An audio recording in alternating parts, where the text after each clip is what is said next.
anybody. Absolutely. Anything that your heart so desired to believe to become. Frank, what were some of the challenges you had as being the first African American sports agent in the city of Baltimore? Oh man, when you're the first, you take all the hits. And people in Baltimore systemically do not believe. They don't believe that you can do the job because you don't look like the people that normally come to them when it's time to do the job at that level. Wow. You're talking about kids making millions of dollars, and most people are used to seeing people that don't look like me when it's time to sign the contract. And so when I first became an agent, number one, I was very young because it was 20 years ago. So I was younger than most of their parents, but just older than the kids that played the game.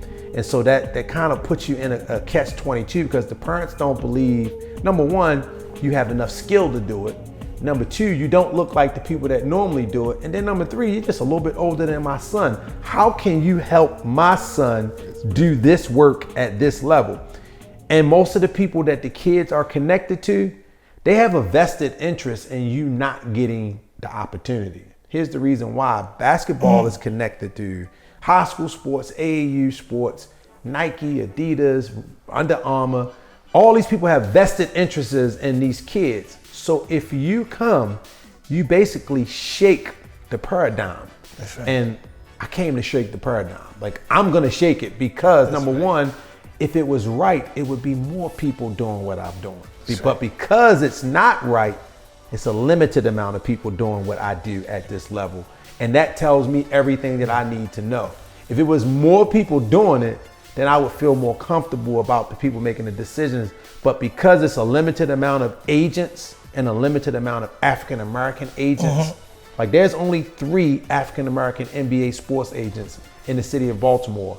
And I've had the pleasure of help train one of them, and I know the other one, and both of them have asked me for advice to work through this process. And so my thing is, if we weren't needed, we wouldn't be in the field.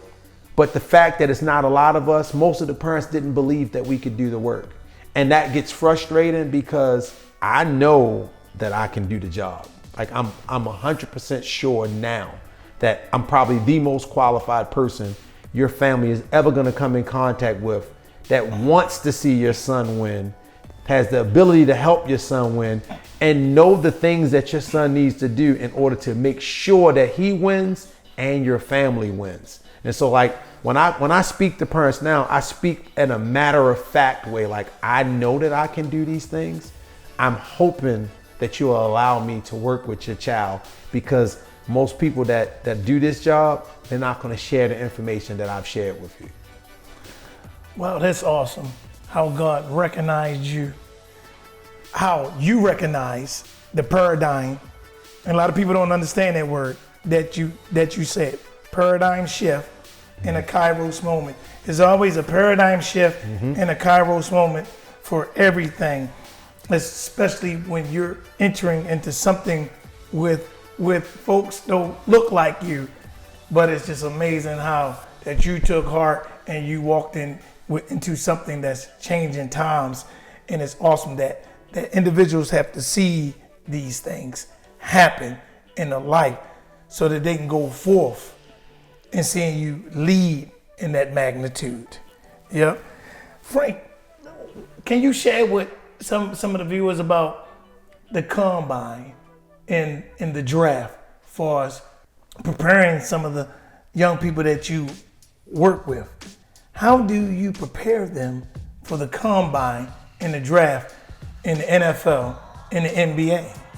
Okay, so it's a threefold thing. And so we talk about mind, body, and spirit. Like if your spirit is right, your mind will tell your body what to do. And so we work a lot of foundationally on getting them prepared with the word. Like we read a lot of scriptures. We do scripture reading. We have to do that because you have to know who you are in order to play at this level. And how do you define who you are? You define it through God's word. And so we talk about that. But then on a physical standpoint, like we're gonna send the athlete to get the best possible training that there is, whether it's football or basketball. We've been blessed in the Baltimore area to have some of the best trainers in the world. This area, this DMV area is a special, it's fertile ground. You have the best trainers in the world right here in the DMV. So a kid doesn't even have to leave. If he's from this area, or even if he's not from this area, he can come to my home area and we can get him the best training possible. That's and so we're gonna get his body right. And then once we get his body right, he has to make up in his mind that he's gonna do this consistently so that he can play at the level that we know or project him to play at. And so like the mind, body, and spirit piece is so crucial to having an elite athlete. You've been at this for 21 years, Frank. How has this helped so many young people for us from when you started? Because you've been at this for 21 years in the past. How have it helped so many of your young people? So the goal for any athlete we work with, it's not so much about the career while they're playing. It's who are you going to be when you stop playing?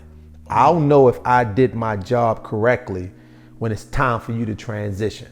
When you transition out of being a professional athlete, what career are you going to choose? How are you going to land on your feet? How are you going to help the community that you come from? Those things only happen if you've been preparing for this moment the entire time while you're playing. And so one of my biggest success stories is one of my athletes that played in the NBA, played in the Suns organization.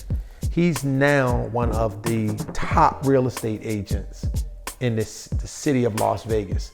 And he sells multi-million-dollar homes.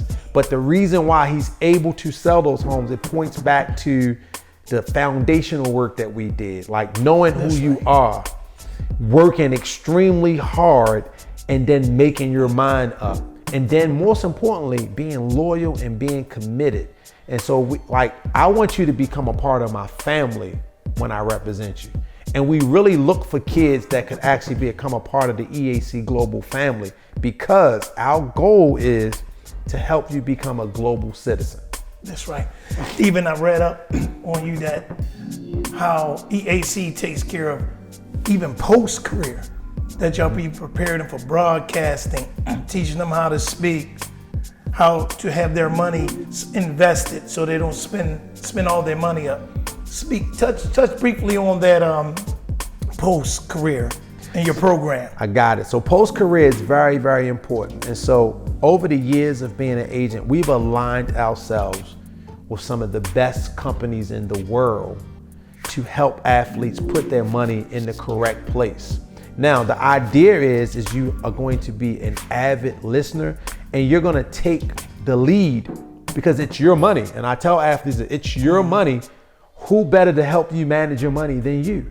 And so going in day one, from the first time you cut a check, you have to have a plan for that money. Because if you don't have a plan for it, the money is going to leave you very quickly. And so once they get that in mind, and then they get this plan and this process, and then the one thing that's beautiful about your bank account, as it grows, it becomes a habit. The more it grows, the more you're going to want to save.